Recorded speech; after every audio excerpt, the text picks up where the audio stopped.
بسم اللہ الرحمن الرحیم اعوذ باللہ من الشیطان الرجیم بسم اللہ الرحمن الرحیم۔ میرا نام ڈاکٹر ابو عبداللہ ہے اور میں انٹرنیشنل اسلامک یونیورسٹی سے قرآن، حدیث اور اسلامی کلاس میں تعلیم یافتہ ہوں۔ ہم بات کر رہے تھے پیغمبروں کی جن پر ایمان لانا ضروری ہے، تو ہم یوسف علیہ السلام کا ذکر اب کریں گے۔ یہ حضرت یعقوب علیہ السلام کے 12 بیٹے تھے، جن میں سے ایک حضرت یوسف علیہ السلام تھے، جن کی زندگی بہت سے دلچسپ واقعات سے بھری پڑی ہے۔ وہ ایک جوان اور خوبصورت تھے جن کا لہجہ دھیما اور عادت پروکار تھی۔ ان کی شخصیت بہت دلکش تھی۔ یوسف علیہ السلام کو اپنے بیٹوں میں سے حضرت یعقوب کو اپنے بیٹوں میں سے یوسف علیہ السلام سے خاص لگاؤ تھا، کیونکہ وہ سب سے ممتاز تھے۔ ان کے بھائی ان سے حسد کرنے لگے اور انہوں نے متحد ہو کر منصوبہ بنایا کہ یوسف سے چھٹکارا پایا جائے۔ بلوغت کی عمر میں پہنچنے پر یوسف علیہ السلام نے خواب دیکھا۔ وہ اپنے باپ کو خواب کے متعلق بتانے کے لیے دوڑے۔ انہوں نے دیکھا خواب میں کہ 11 ستارے، ایک سورج اور چاند انہیں سجدہ کر رہے ہیں۔ یوسف علیہ السلام اپنی اس عجیب و غریب خواب کر دیکھ کر بہت حیران ہوئے اور اپنے والد کو بتانے گے۔ قرآن نے بیان کیا ہے کہ اے والد، قرآن کہتا ہے والد، بے شک میں نے دیکھا کہ 11 ستارے، سورج اور چاند مجھے سجدہ کر رہے ہیں۔ یہ سن کر یعقوب علیہ السلام نے آہستہ آواز میں کہا کہ اس خواب کا ذکر اپنے بھائیوں سے نہ کرنا، ورنہ ان کے حسد میں بڑھاوے ہو جائے گا۔ ان کے ڈر کی وجہ یہ تھی کہ کہیں وہ کوئی سازش نہ رچیں۔ یعقوب علیہ السلام تعبیر جانتے تھے کہ یوسف علیہ السلام ایک عظیم شخصیت بننے والے ہیں۔ اللہ انہیں علم و حکمت اور عزت سے نوازے گا اور وہ خوابوں کی تعبیر کا علم بھی جانتے ہوں گے۔ تاج پہننے کا مطلب ہے کہ یوسف علیہ السلام کو پیغمبری ملے گی۔ 11 ستارے اور سورج چاند سے مراد ہے کہ ان کے بھائی اور ماں باپ ان کی عظمت کو تسلیم کریں گے اور ان کے آگے جھکیں گے۔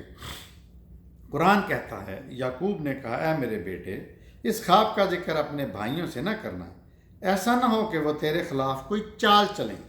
بے شک شیطان انسان کا کھلا دشمن ہے۔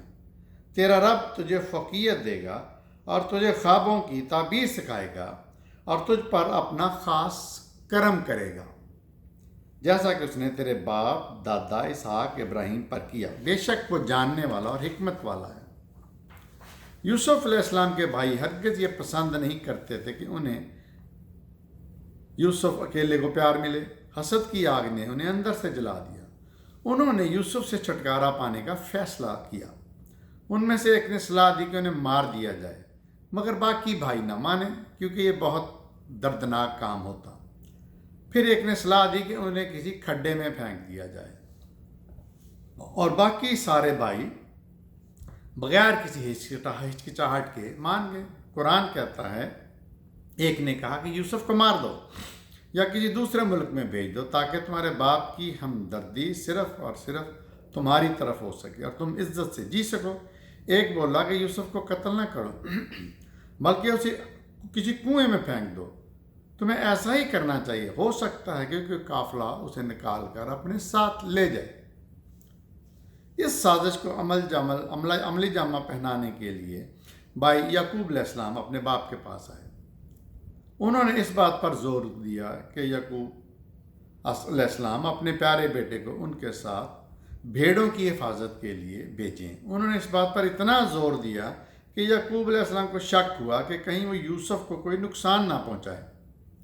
یعقوب علیہ السلام انہیں بھیجنے میں بہت ہچکچاہٹ محسوس کر رہے تھے، مگر ان کے بیٹے ضد کرنے لگے اور انہیں مطمئن کرنے کی کوشش کرتے رہے۔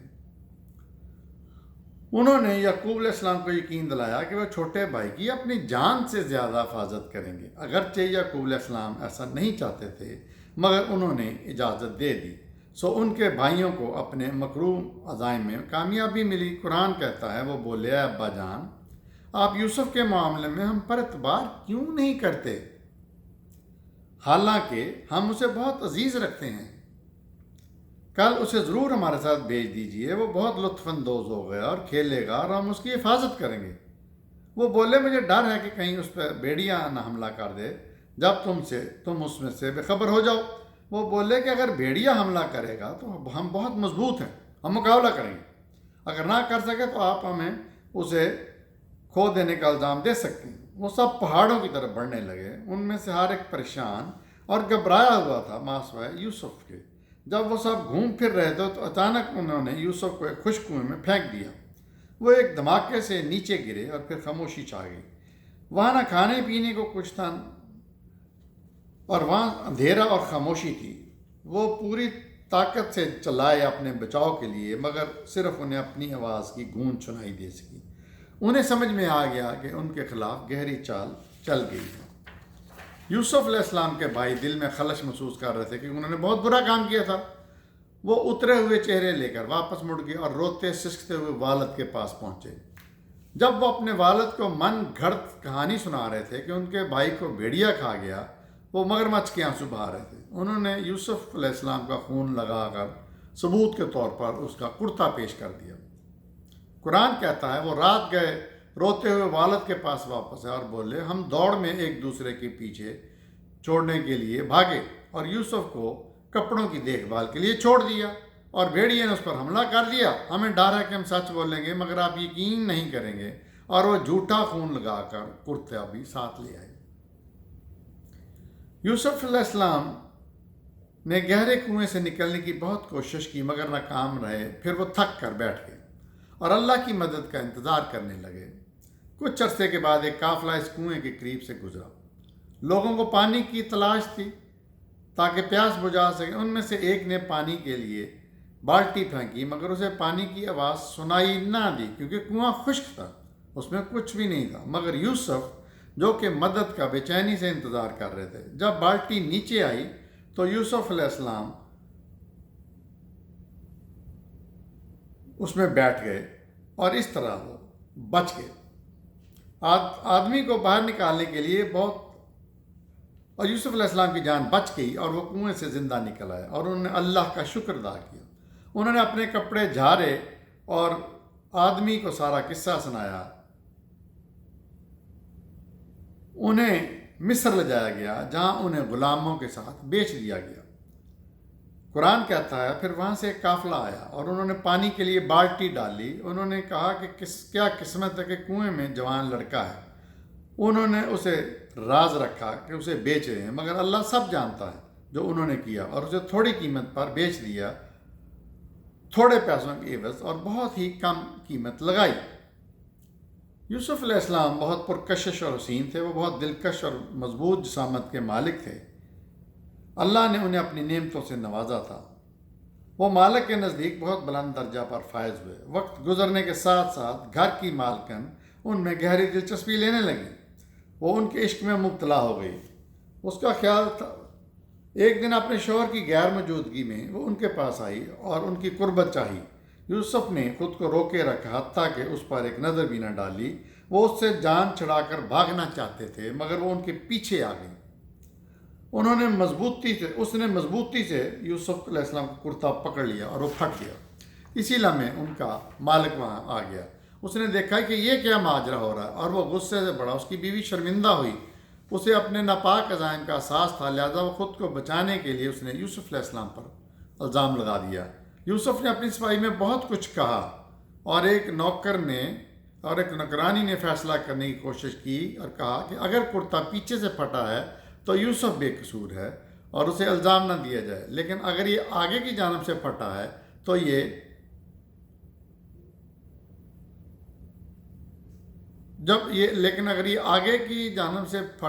تو یہ جھوٹا ہے۔ جب کرتا لایا گیا تو یہ پیچھے سے پھٹا تھا اور حضرت یوسف کو حق پر پایا گیا۔ ان کا مالک یوسف علیہ السلام کی سچائی کا معترف تھا، مگر اس نے اسے راز رکھنے کی درخواست کی تاکہ بات پھیل نہ سکے۔ مزید اس پر کہ اس نے اپنی بیوی سے کہا کہ وہ معافی مانگے۔ بہت سے لوگوں کو اس بات کی خبر ہو گئی۔ وہ مالک کی بیوی کے متعلق باتیں بنانے لگے جو کہ غلام کے عشق میں مبتلا تھی اور اسے بہلانے کی کوشش کی۔ تمام شہر میں اس کے خلاف باتیں کرنے لگا۔ جب مالک کی بیوی کو اس کا پتہ چلا تو اس نے ایک منصوبہ بنایا۔ وہ لوگوں کو بتانا چاہتی تھی کہ یوسف کی خوبصورتی اور جوانی کے سامنے خود کو روکنا کتنا مشکل ہے۔ اس نے ایک بڑی ضیافت کا اہتمام کیا اور شہر کی عورتوں کو مدعو کیا۔ وہ ایک دوسرے سے باتیں کر رہی تھیں۔ ان کے سامنے مختلف قسم کے پھل پڑے تھے